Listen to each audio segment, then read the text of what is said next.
नमस्कार, मैं हूं सुजीत कुमार और आप देख रहे हैं राष्ट्र की आवाज। देश के लिए शहीद हुआ नवगछिया का लाल संतोष यादव के परिवार से मिलने सांसद पप्पू यादव पहुंचे। उन्होंने परिवार से मिलकर 1 लाख की मदद की और कई बड़े वादे भी किए।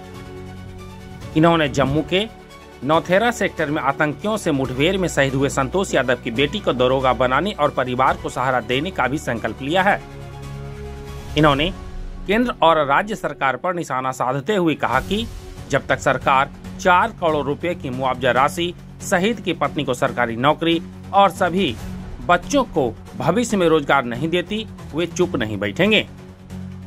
उन्होंने सरकार से सवाल किया कि आखिर कब तक देश के जवान यूं ही शहीद होते रहेंगे और नेता सिर्फ बयानबाजी करते रहेंगे।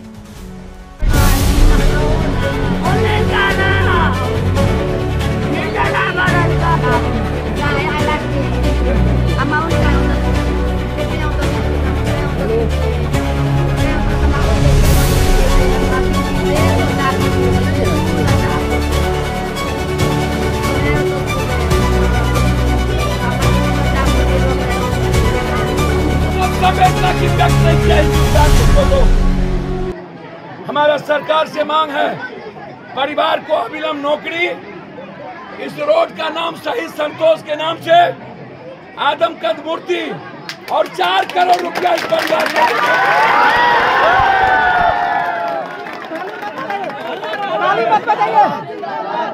आपको यह वादा करता हूँ कि इस बच्ची का पूरा पढ़ाई, जब तक ये दरोगा नहीं बनेगी तब तक पप्पू यादव की बेटी है, यह परिवार पप्पू यादव का ये मैं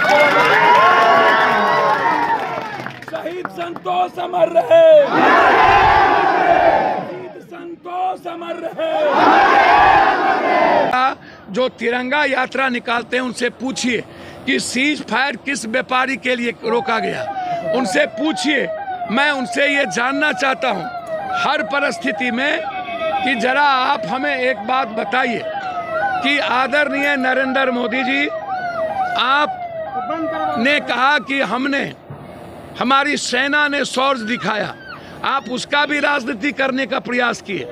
आपने ट्रंप के उस इनोसेंस ट्वीट पर आपने बिना सोचे समझे, जो आपका व्यापारी है, जो अदानी अंबानी, जिसका व्यापार पूरे मुल्क में और दुनिया में व्यापार है, मैं जानना चाहता हूं क्या उस व्यापारी के लिए सीज फायर हो गया?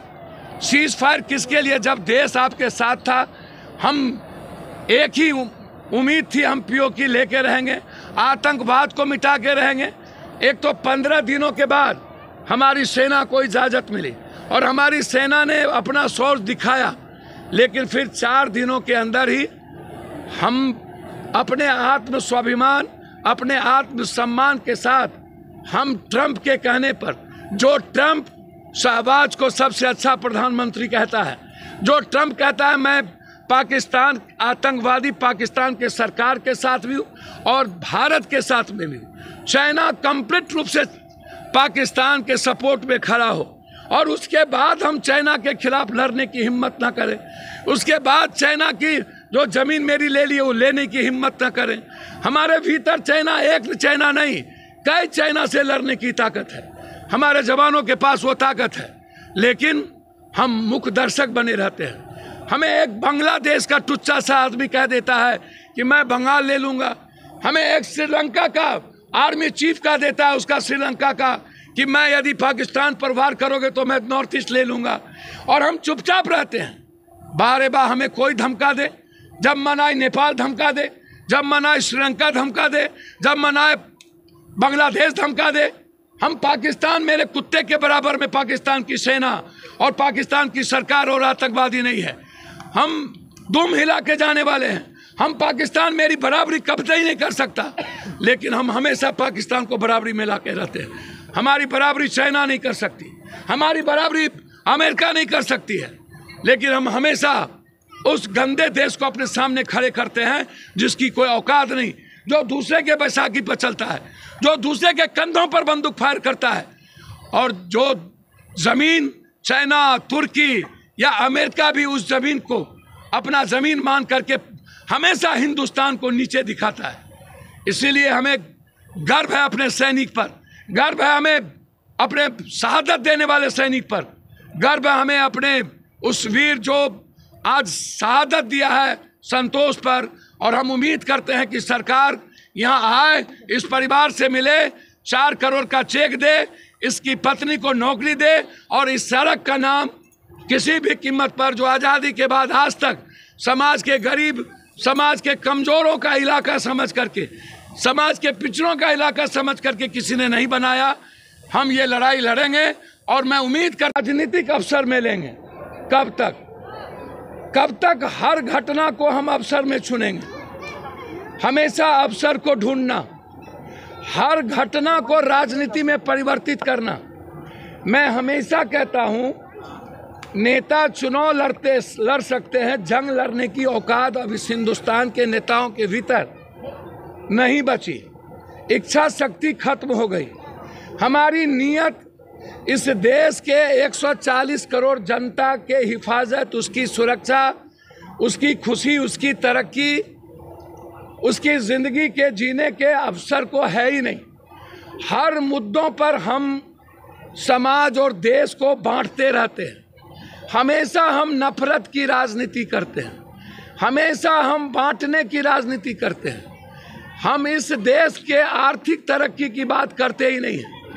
इसीलिए मेरा आग्रह है, शहीद संतोष यादव इस गांव को ही नहीं, पूरा नौगछिया की धरती, भागलपुर की धरती को गर्व है कि एक ऐसा शहादत देने वाला शहीद संतोष, जिन्होंने अपने ड्यूटी के साथ अपने कर्तव्य को हमेशा निभाया।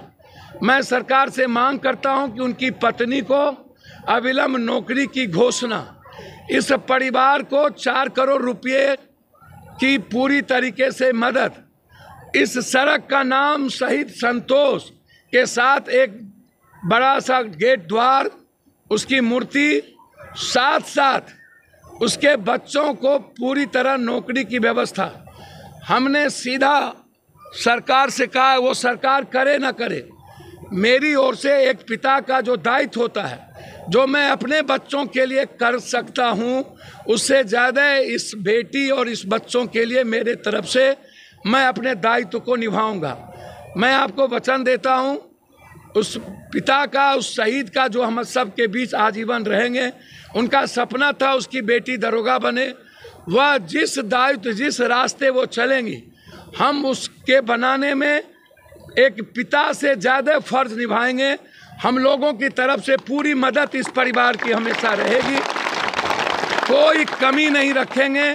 लेकिन मेरा सरकार से अंतिम सवाल यही है कि शहादत कब तक राजनीति को आप चुनिएगा? कब तक जाति धर्म के आधार पर शहीद का मूल्यांकन होगा? और क्या इस देश का खजाना शहीद और हमारे आर्म फोर्सेस के शहादत पर नहीं होगी तो कहाँ होगा? भगोरे पर। इसीलिए मेरा आग्रह है कि किसी भी शहीद, कोई शहीद हो रहा हो, हम छपरा भी गए, सब जगह, हम हर जगह इस देश के शहीदों के जगह गए और हमने जितनी हमारी हैसियत है उतनी मैं मदद करता हूं।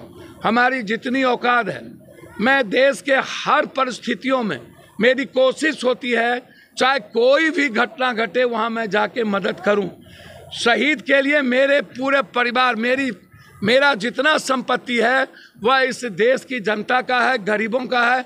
मैं सिर्फ, यह शरीर है मेरा और कुछ भी नहीं है। इसीलिए इस परिवार को कोई कमी मैं नहीं रहने दूंगा।